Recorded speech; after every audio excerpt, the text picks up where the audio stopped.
Hello, my name is Dennis, and welcome to my trailer park white trash mobile home kitchen. I really do live in a mobile home, in a trailer park, and this is my kitchen.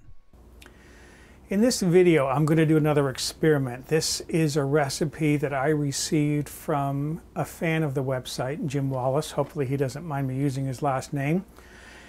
And I'm intrigued by it because one of the ingredients is salad dressing. Now I know people use salad dressing for marinating. They'll put chicken breasts, chicken thighs, whatever, in a Ziploc bag, pour in some salad dressing and let it marinate for a while after they mix it all up and so forth.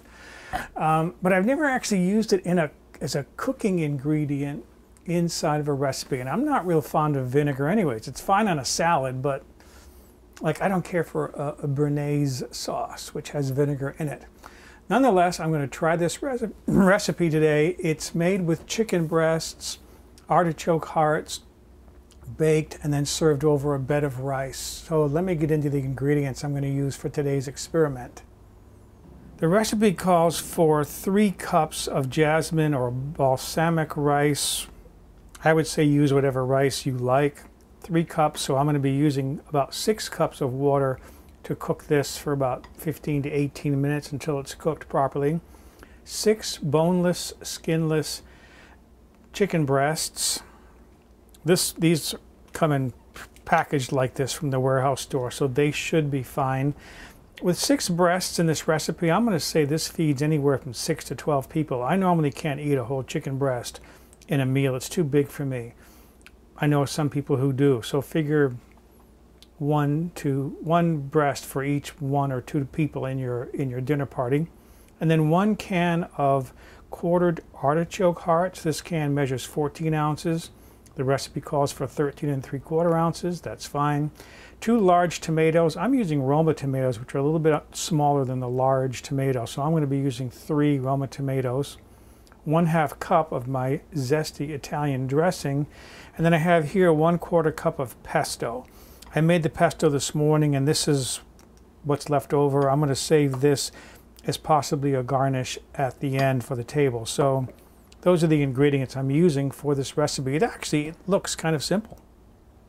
The first thing I noticed in the recipe, well, even go back earlier than that, this appears to be like a one-skillet wonder. The rice is being cooked in a separate pan. I've got the water heating over here. Everything goes into the skillet, but there's no mention in the recipe about the chicken breasts being browned in advance. So I'm going to put some of my, I call this my cooking olive oil. This is just regular pure olive oil, not the good stuff, the extra virgin. A little bit more in there. Bring that up to heat, and then I'm going to brown my chicken breasts in that oil before I actually make the dish. I think my oil has heated up warm enough. Carefully lay those in without burning myself.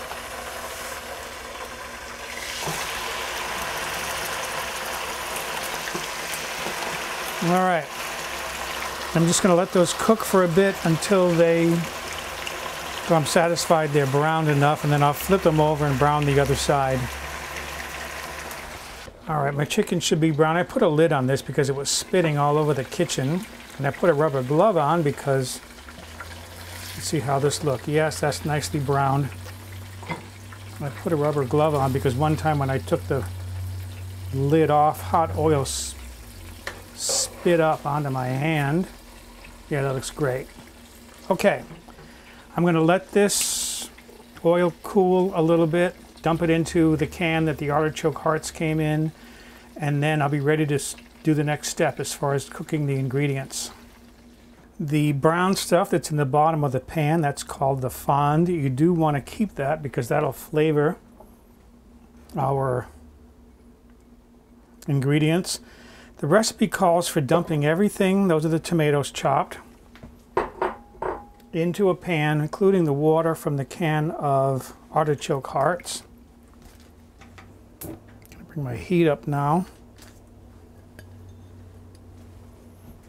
I'm not going to put there's the salad dressing. I'm not going to put the pesto in there just yet because I think it would taste better if I did the pesto as kind of a final dressing before serving. So I will give this a stir. And then scrape up some of those brown bits, the fond. The recipe says to boil this for a few minutes to reduce the liquid by about half, and then put the chicken on top and let it cook until it's cooked all the way through. I've been cooking this liquid now for probably a good 10-15 minutes. That's reduced a little bit. Quite a bit actually, it looks like. So I'm satisfied with that. My next step is to put my chicken on top. I'm just going to rest the pieces of chicken on top.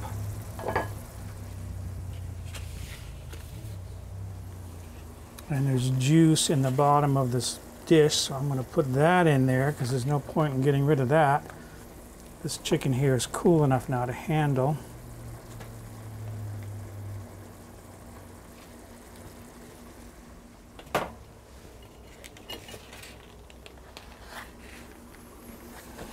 Again, more juice, get that in there.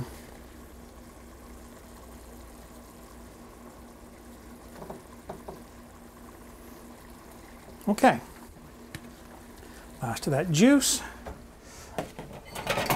Then I'm going to put my lid on this and let this cook.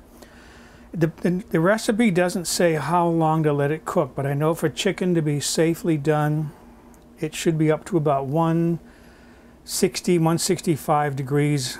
I turn the heat off and let it rest. It'll probably come up another 5 or 10 degrees after that. So I'm going to check it periodically. I think I'm going to go 20 minutes to begin with, and then I'll check it periodically to see how long it takes it to come up to 160 degrees.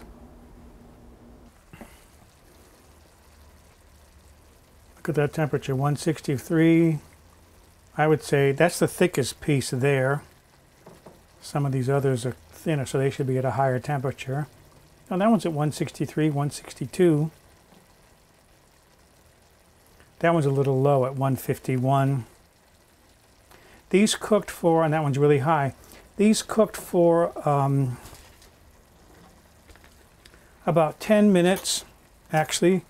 Yeah, I set the timer for 10 minutes because I wanted to check them after the first 10 minutes, and on medium-low. So I'm just going to let these sit for about 5-10 minutes now, and then I'm going to do my next step.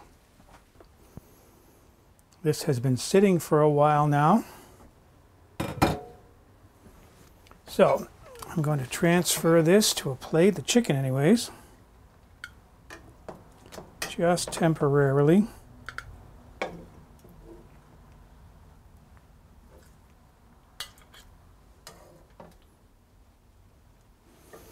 Oh, it's smelling good so far.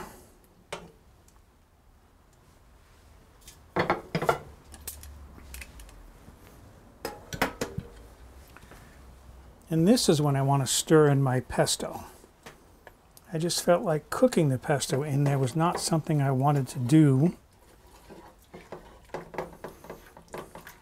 I think by stirring it in at this point, it'll have a more of a fresh pesto flavor.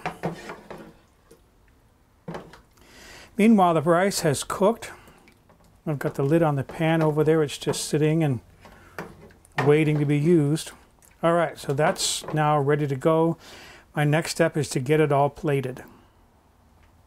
I've got a lot of rice and chicken, so I'm using my largest platter. I don't know if I'll put all this rice on this platter. It just seems like so much rice. Yeah, I'm only going to put about half of it on, not even half.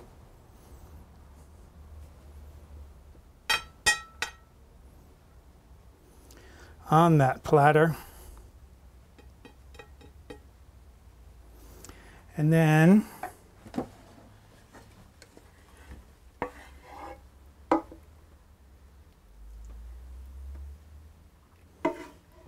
oh, that smells so good.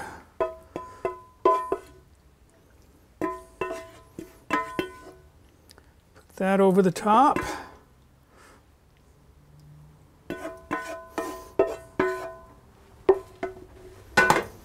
I like sauce like that I know will drizzle down into the rice and then flavor it.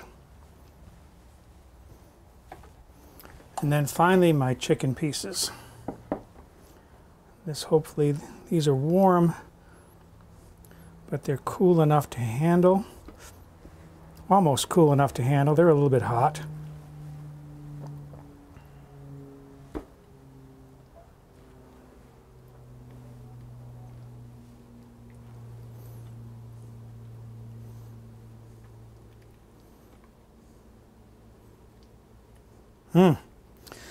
Doesn't that look good?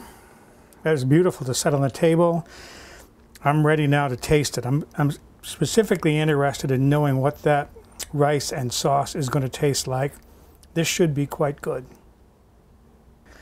All right, let's see how my chicken dish tastes. Thank you, Jim Wallace. Well,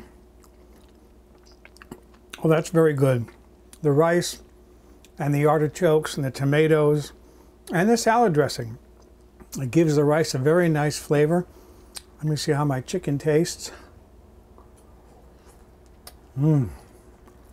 Chicken breast, of course, tastes like chicken breast, but it's tender.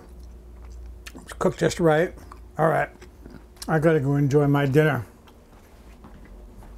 For a printable PDF copy of this recipe with step-by-step photographs, visit the White Trash Cooking website and look on the home page or in the recipe archive.